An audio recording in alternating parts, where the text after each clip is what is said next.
కాపు reservation అనేది కాపు జాతి మొత్తం గడిచిన కొన్ని సంవత్సరాలుగా ఎదురు చూస్తున్న అంశం.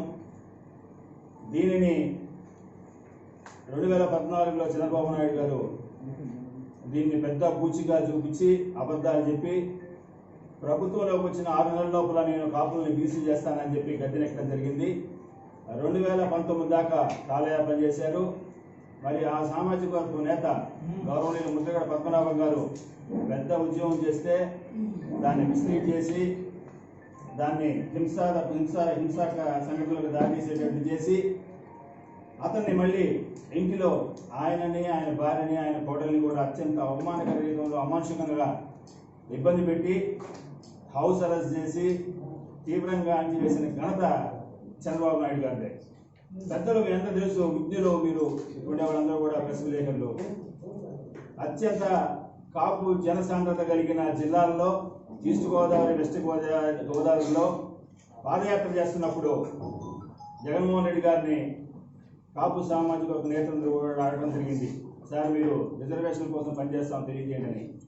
అత్యంత క్లిష్టమైన ఎన్నికలకు పోతా కూడా ఆయన నిజాయితీగా, నిర్భయంగా ఇది నా వల్ల కాదు, నా పరిధిలోని అంశం కాదు, ఇది కేంద్ర ప్రభుత్వం పరిధిలోనిది, అబద్ధాలు చెప్పడం నాకు చేత కాదు, నేను చేయలేను అని ధైర్యంగా చెప్పిన దీశాలి జగన్మోహన్ రెడ్డి గారిని ఈ సందర్భంగా తెలియజేసుకుంటూ, మరి ఖచ్చితంగా అవకాశం ఉన్నప్పుడు అన్ని రకాల లీగల్ ఇష్యూస్ అన్నిటి కూడా కన్సిడర్ చేస్తూ అవకాశం ఉన్నప్పుడు ఖచ్చితంగా కూడా జగన్మోహన్ రెడ్డి గారు ఈ సామాజిక వర్గాన్ని ఎవరికి ఎటువంటి ఇబ్బంది లేకుండా, ప్రస్తుతం ఉండే బీసీలకు కానివ్వండి లేకపోతే వెలుగుబడి వర్గాలకి ఎటువంటి ఇబ్బంది లేకుండా, ఆక్షేపణ లేకుండా ఖచ్చితంగా కూడా ఏదో ఒక రోజు బీసీలో కలిపే అవకాశం ఉందని ఈ సందర్భంగా తెలియజేసుకుంటున్నాను.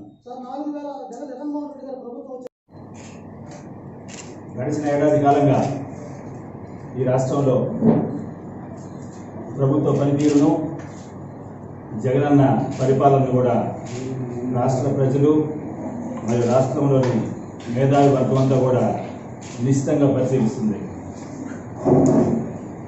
జగనన్న పాదయాత్రలో చేసిన వాగ్దానాలు మరియు చేయని వాగ్దానాలు కూడా సంక్షేమ పథకాల రూపంలో అత్యంత చిత్తశుద్ధితో ఈ రాష్ట్రంలో పేద ప్రజల కోసం అందించడం జరుగుతుంది.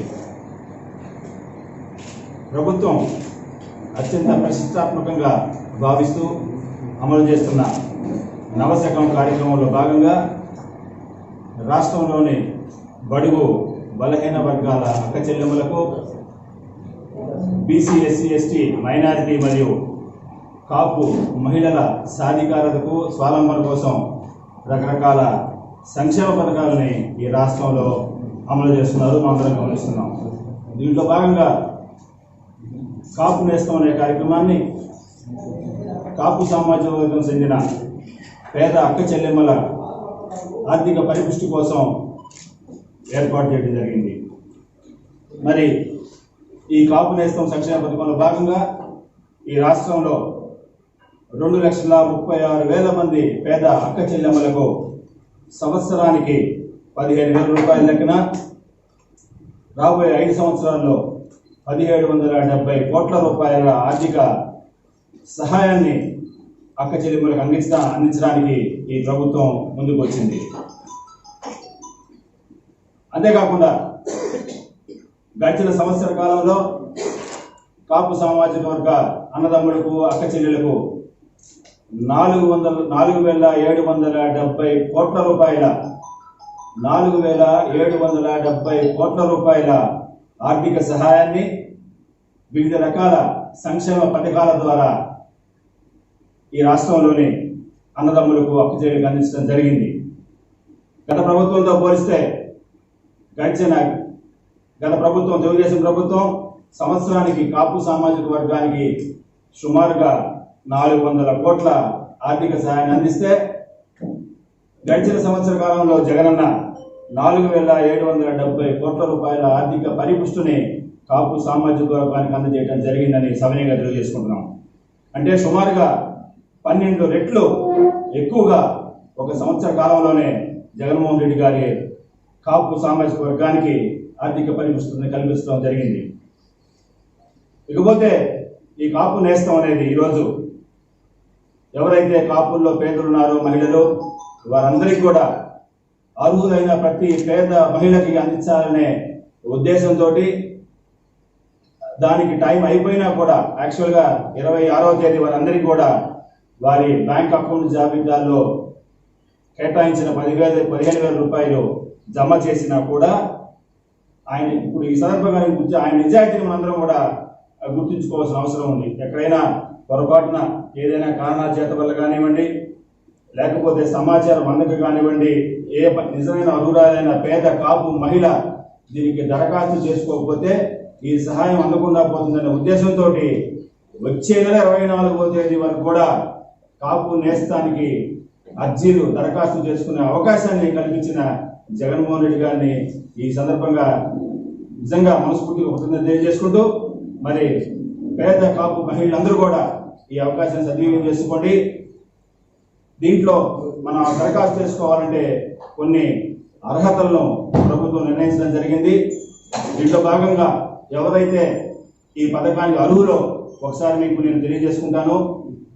ప్రతి మహిళ కూడా అంటే ఎవరైతే దీనికి దరఖాస్తు చేసుకుంటారో వారు 45 సంవత్సరాల నుంచి 60 సంవత్సరాల వయసు కలిగి ఉండాలి. 40 సంవత్సరాల నుంచి 60 సంవత్సరాల లోపల వయసు కలిగి ఉండాలా, పేద వర్గానికి చెందిన వారై ఉండాలా, అంటే తెల్ల రేషన్ కార్డు కలిగి ఉండాలా.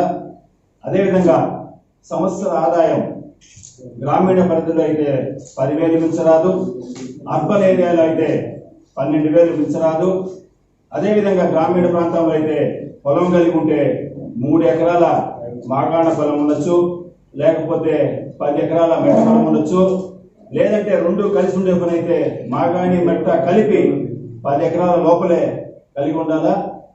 అదేవిధంగా మీరు కానీ మీ కుటుంబ సభ్యులు కానీ గవర్నమెంట్లో పనిచేస్తుండకూడదు. అదేవిధంగా గవర్నమెంట్లో పనిచేసి రిటైర్ అయి ఉండకూడదు.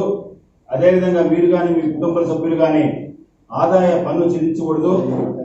అదేవిధంగా పట్టణ ప్రాంతంలో నివాసం ఉండేవారు ఎవరైనా ఉంటే వారు 750 స్క్వేర్ ఫీట్ ఇంటి లోపల నివాసం ఉండాలంటే దాని సొంత ఇల్లు ఉండొచ్చు, లేకపోతే బాడుకు కానీ 700 స్క్వేర్ ఫీట్ లోపల ఇల్లు కలిగి ఉండొచ్చు.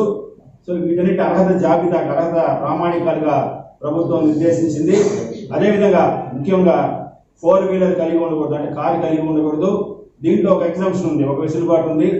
ట్యాక్సీ కానీ, ఆటో కానీ, ట్రాక్టర్ కానీ ఏదైనా ఉన్నా కూడా ఇబ్బంది ఉండదు, కలిగి ఉండొచ్చు. సొంత కారు మాత్రం కలిగి ఉండకూడదు. సో ఈ అర్హతలకు అనుగుణంగా దీనికి అర్హత ఉండే ప్రతి కాపు పేద మహిళ వచ్చే నెల 24వ తేదీ లోపల, అంటే ఈ రోజుకి అప్లై చేసి దరఖాస్తు చేసుకోకుండా కాపు నేస్తం పథకం అందని పేద మహిళలు ఎవరైనా కూడా ఈ అర్హతలతో కలిగి ఉన్నవారు వచ్చే నెల 24వ తేదీ లోపల మీ సచివాలయాల్లో మీ వాలంటీర్ల ద్వారా దీనికి దరఖాస్తు చేసుకోవాల్సిందిగా సవినయంగా కోరుకుంటూ, అదేవిధంగా దానికి కావాల్సిన డాక్యుమెంట్స్ ఏం కావాలి, పేపర్స్ ఏం కావాలా, ఆధార్ కార్డు, తెల్ల రేషన్ కార్డు, మీ ఏజ్ సర్టిఫికేట్ అంటే వయసు నిర్ధారణ సర్టిఫికేటు, ముఖ్యంగా మీరు కమ్యూనిటీ మీ కులము కమ్యూనిటీ సర్టిఫికేటు, కుల ధృవీకరణ పత్రము, ఆదాయపు సర్టిఫికేటు, ఫోటో, వీటన్నిటిని జత చేసి కాపు నేస్తం అప్లికేషన్ని మీ వాలంటీర్ల ద్వారా మీ సచివాలయాల్లో దరఖాస్తు చేసుకుంటే తప్పనిసరిగా వచ్చే నెల 26వ తేదీ మర్చిపోయి దీంతో పాటు మీరు బ్యాంక్ అకౌంట్ పాస్బుక్ కూడా ఇవ్వాలి. వీటన్నిటితో పాటు మీ బ్యాంక్ పాస్బుక్ను కూడా